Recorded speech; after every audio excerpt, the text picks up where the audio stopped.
So as you know, IoT is a very common term now, Internet of Things, that you are experiencing almost every day in your life. There are connected cars, there are connected refrigerators, connected air conditioners, connected smart homes, so on and so forth. So it's not a new technology anymore. It's not a new term anymore. You know exactly what IoT is. It's all about connected devices.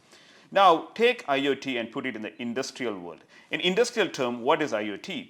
I'm sure all of you who are in the industrial sector have processes that are complicated in nature, complex features, and there are many equipments in a process. Pumps, valves, turbines, compressors, and so on and so forth.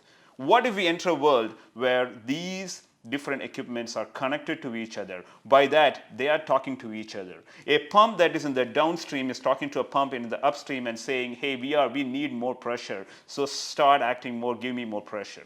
What if we enter that world? And if it is, and if we are entering that world, the possibilities are many. And that is the world that we are getting into, and we have explored and we have seen in all the advantages that can bring to us.